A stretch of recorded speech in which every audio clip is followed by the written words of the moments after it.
ជំរាបសួរបងប្អូននិង fan ទាំងអស់គ្នាស្វាគមន៍មកកាន់វីដេអូថ្មីពី Electronic World Magazine ថ្ងៃនេះក្រុមការងាររបស់យើងបានទទួល smartphone ស៊េរីថ្មីរបស់ Xiaomi មួយទៀតហើយមកធ្វើបទបង្ហាញពីលក្ខណៈសម្បត្តិទូទៅជូនដល់អ្នកទាំងអស់គ្នានៅក្នុងដៃរបស់ពួកខ្ញុំនេះគឺជា Redmi 15ដែលជាសមិទ្ធផលថ្មីរបស់ក្រុមហ៊ុន Xiaomi ទើបតែនឹងបានប្រកាសដាក់លក់នៅលើទីផ្សារដោយដែលបងប្អូនទាំងអស់គ្នាធ្លាប់បានដឹងរួចមកហើយថា smartphone Redmi គឺជា model មួយដែលមានការលក់ដាច់ខ្លាំងបំផុតនៅលើទីផ្សារសម្រាប់ smartphone កម្រិតថវិកាពីព្រោះថារាល់ពេលនៃការបង្ហាញចេញ model ថ្មី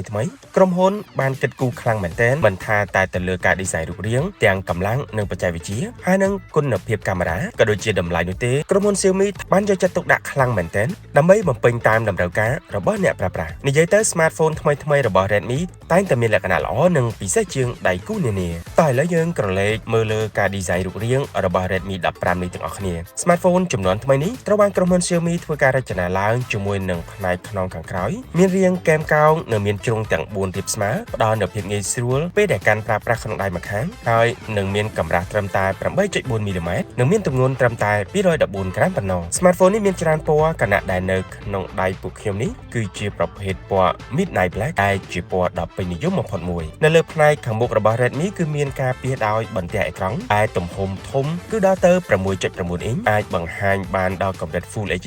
ទំហំ 2340 គុណនឹង 1080 pixel ល្បឿន refresh rate 144 Hz ហើយថែមទាំងអាចបដូរល្បឿនតាមមាតិកាបានថែមទៀតផងអេក្រង់នេះមានកម្រិតពន្លឺ 374 ppi និងល្បឿនឆ្លើយតបអេក្រង់ 288 Hz ខណៈដែលកម្រិតនៃ brightness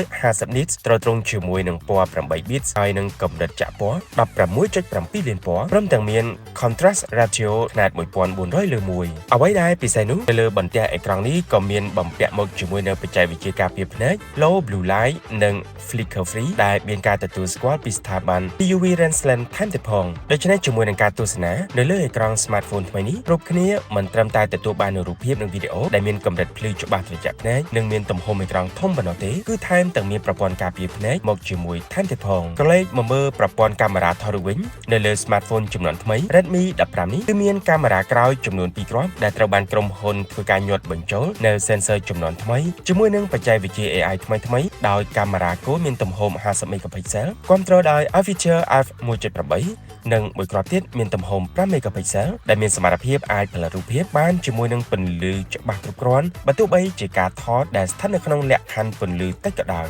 ហើយនិយាយពីការថតវីដេអូវិញកាមេរ៉ា smartphone នេះក៏អាចថតបានជាមួយនឹងកម្រិត 1080 pixel ល្បឿន30 frame per second ផងដែរចំពោះកាមេរ៉ាមុខនៅលើ Redmi 15នេះគឺមានទំហំ8 megapixel មាន Aperture f2 អាចថតរូបនិងវីដេអូ selfie បានច្បាស់ដូចគ្នាហើយសម្រាប់ការថតវីដេអូគឺអាចធ្វើបានជាមួយនឹងកម្រិត 1080 pixelល្បឿន30 frame per second ដូចទៅនឹងកាមេរ៉ាក្រោយដែរមកដល់ត្រង់ចំណុចនេះក្រុមការងាររបស់យើងសូមធ្វើការបង្ហាញពីកម្លាំងម៉ាស៊ីននិងសមត្ថភាពនៃការប្រើប្រាស់នៅលើ Redmi 15 វិញម្ដង Smartphone ចំនួនថ្មីនេះត្រូវបានដាក់ឲ្យដំណើរការនៅលើបន្ទះ chip ប្រភេទ Snapdragon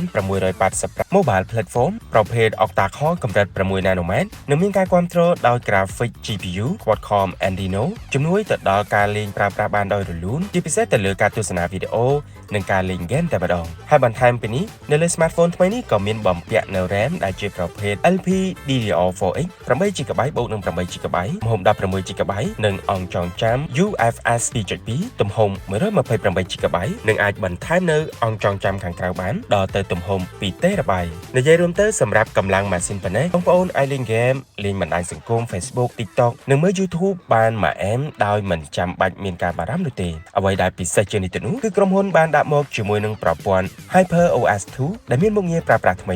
និងមានភាពសម្បូរបែបជាច្រើនថែមទៀតផងឥឡូវនេះយើងមកស្វែងយល់ដល់ចំណុចដែលគួរឲ្យចាប់អារម្មណ៍ខ្លាំងជាងគេនៅលើ Redmi 15 Smartphone នេះត្រូវបានក្រុមហ៊ុនដាក់បញ្ចូលនូវថាមពលថ្មប្រភេទ Silicon Carbon ដែលមានទំហំធំគឺដល់ទៅ 7000 mAh មានការទ្រទ្រង់នៅបច្ចេកវិទ្យាសាកកម្លាំង 33W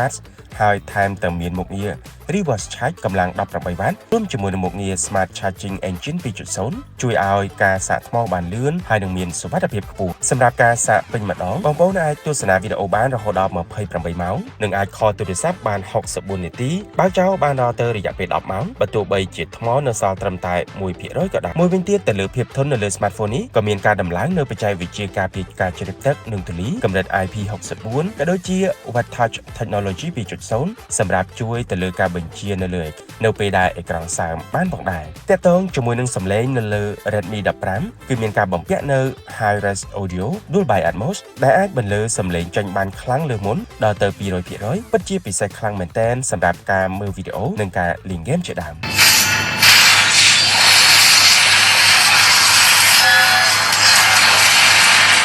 Smartphone ចំនួនថ្មី Redmi 15 នេះគឺជាជម្រើសដ៏ល្អបំផុតសម្រាប់បងប្អូនដែលមានថវិកាមានកម្រិតហើយចង់ប្រើប្រាស់នៅ Smartphone ថ្មីដែលមានសមត្ថភាពខ្ពស់ល្អនិងអាចលេងហ្គេមក៏ដូចជាលេងបណ្ដាញសង្គមបានច្រើនម៉ោងហើយមិនចង់រំខានដោយការសាកថ្មច្រើនដង Smartphone ស៊េរីថ្មី Redmi 15 មានដាក់លក់នៅលើទីផ្សារកម្ពុជាចាប់ពីថ្ងៃនេះជាមួយតម្លៃ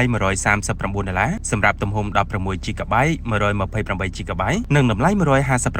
សម្រាប់ទំហំ 16GB 256GB ហើយបងប្អូនអាចរកទិញ Redmi 15 បាននៅគ្រប់ហាងដៃគូរបស់ Xiaomi ទូទាំងប្រទេស